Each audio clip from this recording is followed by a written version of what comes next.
Hello, great boys. Welcome to Transport on Land Learning with Miss T. Vega. What are we to learn today? Well, we are going to learn to determine the different types of transports over time on land. And we are going to compare differences and similarities between the different land transports over time.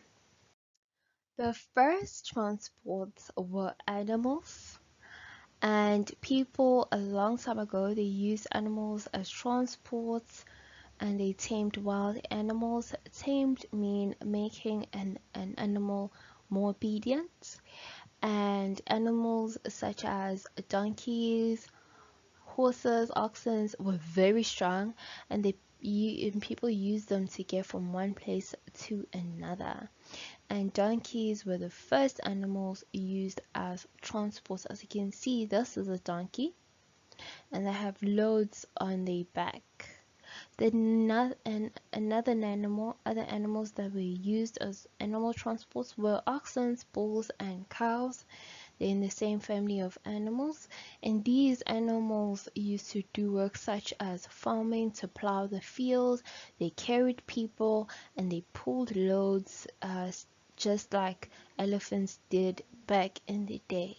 And another special type of animal used were camels. People living in deserts used camels for transport as they can survive the heat and the dryness of the desert. And their survival skills were that they had double row of eyelashes to keep the sand out, and camels used the fat on their humps right on their back. They had two humps as food so they can sustain themselves a long period of time, and they also can go without drinking or eating for many days and can walk on sand. So why did people use animals for transports? Well, animals were much stronger than humans. First of all, they had four legs and long backs so that people can ride or carry heavy loads on them, as you can see. And animals can walk in sand or mud, and animals are very convenient because they can eat plants in any local area. The second type of transports are carts, wagons, and coaches. Carts were the first type of transports with wheels, were carts, and people used wheels and animals together. As you can see, this is the donkeys, these are the wheels, and this is the carts, and people just used it to transport themselves in larger numbers and their loads, and these were called the carts. And later on they had wagons.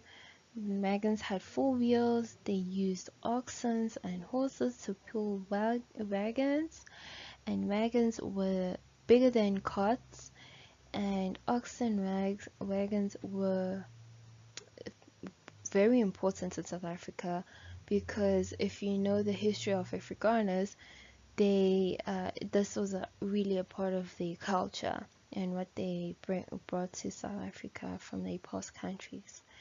And so what is a coach? Well, coach is basically a wagon with a cover on top, only bigger.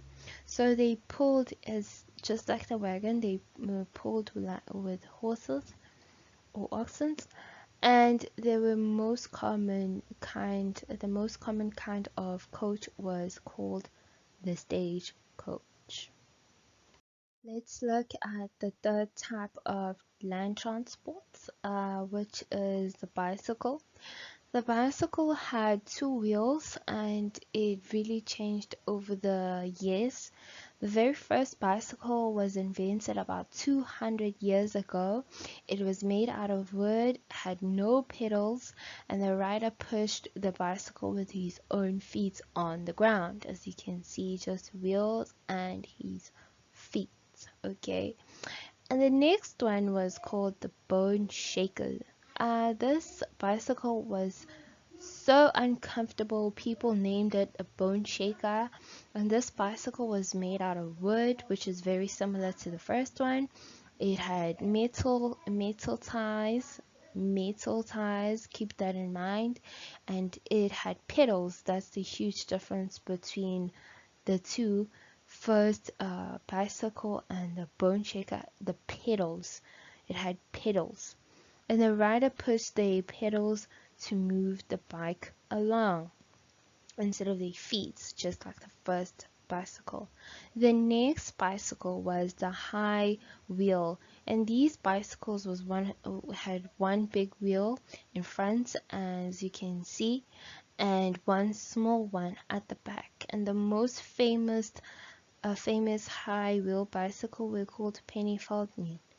And these bicycles were very dangerous because you could literally just fall off due to the look at the distance, it's too far away, and balance is very hard to keep. But today's bicycles are called safety bicycles. They are the safest because they had linked chains to turn the wheels back and forward.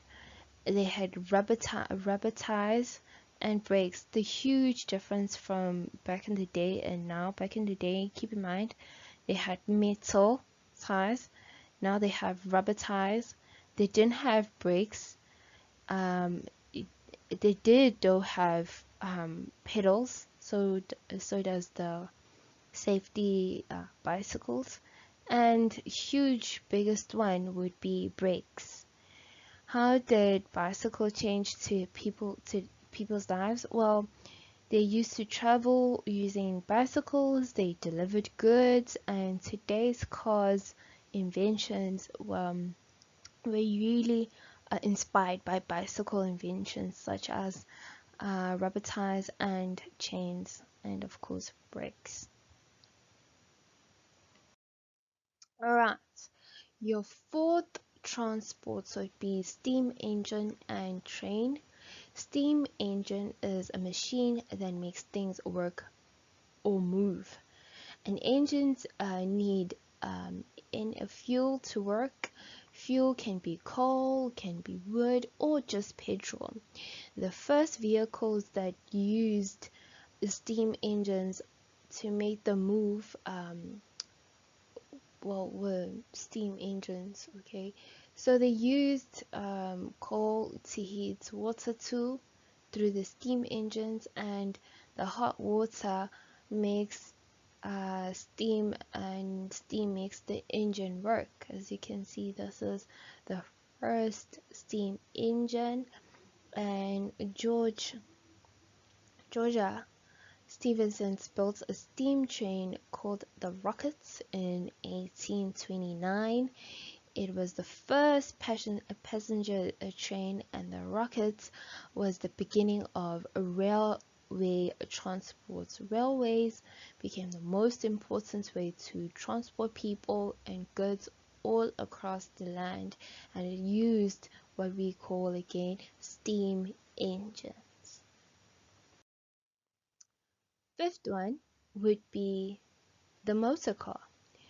People used steam engines in cars too, but they were using steam engines, but it turns out to be too heavy for the car, and so Carl Benz made the first motor car with petrol engine, and the very first car was made out of three wheels, as you can see, hey.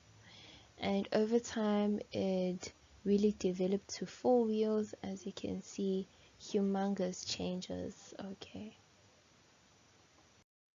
so what are the common transports people use today? Well, the very first land transports, a common one, not the very first in history, but one of the most common ones, is the bus.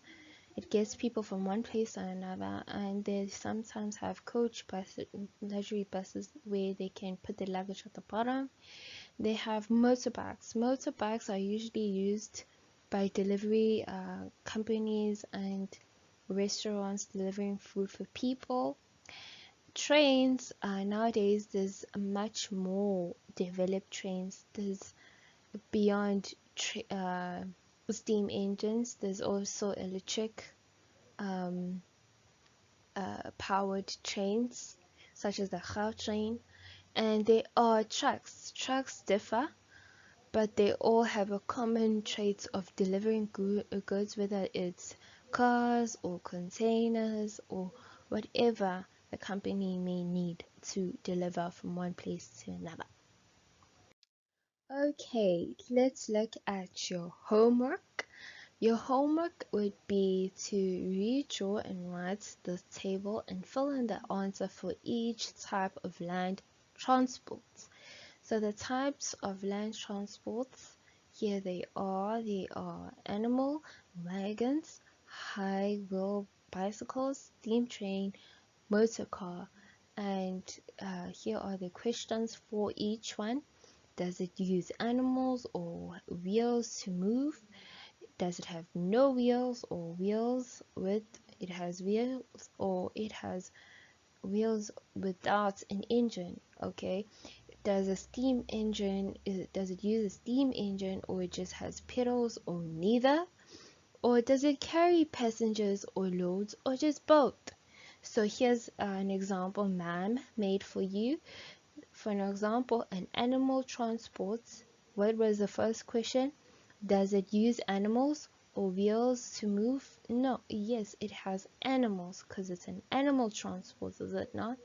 Does it have wheels? No wheels, or an engine? We said it has no wheels because it's an animal transport. It may be just a donkey carrying loads, or you riding the donkey, so donkey doesn't have wheels. Does it have a steam engine or pedals, or neither?